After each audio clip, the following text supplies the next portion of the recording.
Making less mistakes is something we all want to do, but how do you actually make less mistakes? Well, in this video, we're going to start by sharing 3 mental mindset shifts that will help you make less mistakes. And then we're going to go through 4 technical and tactical changes that you can make today.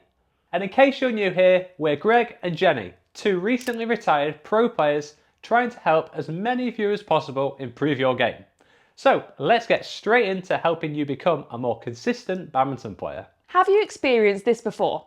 You make a few mistakes and then you keep telling yourself, I need to stop making mistakes. But from this point, because you're thinking about mistakes, you actually make even more. It's kind of like if we were to say, don't think of a giraffe wearing sunglasses. You're now probably thinking about a giraffe wearing sunglasses, right? The same thing happens in badminton. When your brain focuses on mistakes, it creates doubt and hesitation, and this interferes with your ability to play naturally and confidently. So instead of telling yourself to stop making mistakes, you should focus on simple and positive instructions like have good preparation or make your opponents move. This helps your brain focus on solutions and what you need to do to play well, which then helps your decision making and reduces mistakes. Now, this next mindset error is incredibly frustrating to see, and players don't even realise they're doing it. This is trying to win the rally too early. But how do you know what too early is? Well, we've come up with a traffic light system that will hopefully help guide you. Yeah, so red means you're under pressure and off balance. So here you'd focus on staying in the rally. Amber is when the rally is neutral. Here you want to build pressure by moving your opponents and improving your position on the court. And then green is where you're balanced, early to the shuttle, or your opponents are out of position. This is where you can go for your winners. Yeah, too many players try and go for a winner when they're in the amber section, whether that's through lack of concentration, a lack of fitness and wanting the rally to end, or a lack of awareness and not really realising the position they're actually in. And we're not saying that you can't hit winners when you're in the amber or even red section. It's just that you're much more likely to make a mistake from here. So if you feel like you're making a lot of mistakes on your attempted winners, try making sure you're always in this green zone before going for them. Let's quickly go through a full example of this in the forehand rear court. Here I'm in the red zone and need to just try and stay in the rally. Now I'm in the amber zone. I might be able to hit a winner, but it's going to be much better to move my opponent and build the rally. And now I'm in the green zone, ready to go for that winner. Moving on to our third mindset shift, and for this we need to ask you a question. Have you ever felt any of the following? I can't make any mistakes because I'm going to let my partner down. If I lose this match, I won't get selected for the team. My opponents are better than me, so I can't make any easy mistakes. We know we certainly have throughout our careers, and these feelings can often create additional pressure and tension, which means you make more mistakes. We're not saying this pressure will ever entirely go away either. We're humans, not robots on the factory line who can perform the same actions day in, day out without ever making a mistake. But how can you reduce the impact of these external pressures? Well, there's lots of different ways. But 2 quick things you can do is to focus on enjoying the game and remind yourself that that's why you're playing.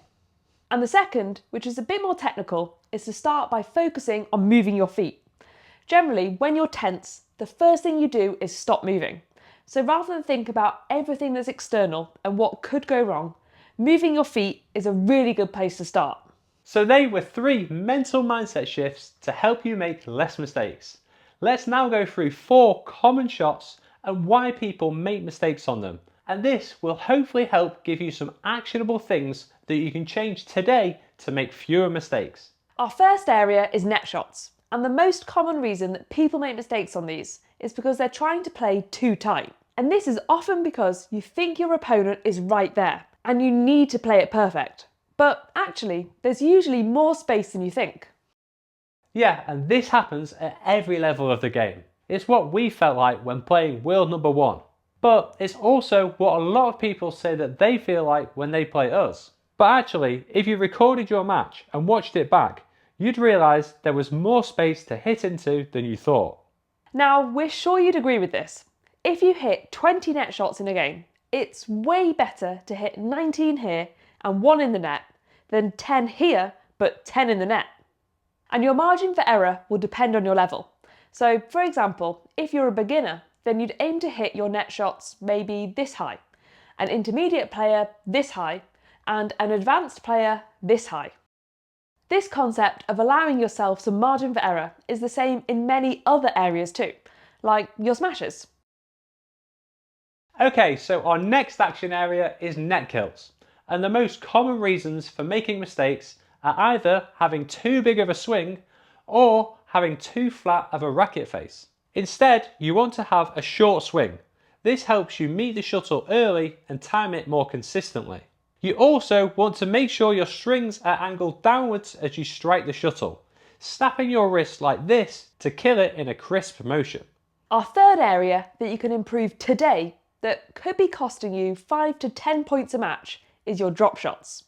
Now, a lot of people make mistakes on their drop shots, not because they're difficult, but because players think, this is a simple shot, so I don't really need to focus here. No, you do need to focus. Think of it like brushing your teeth.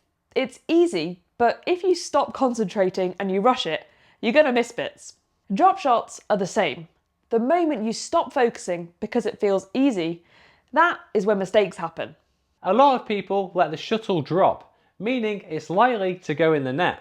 So don't drop your drops. You need to move to and hit your shot with the same care and intensity as any other rear court shots. And if you want your footwork to be as easy as brushing your teeth and no longer the reason you're taking shots late and making mistakes, then check out the Footwork Accelerator. Lots of you have been loving it so far and finding it really useful. So we'll include a link in the description below if you want to check it out. Now moving on to why you might make more mistakes than you should on your smashes.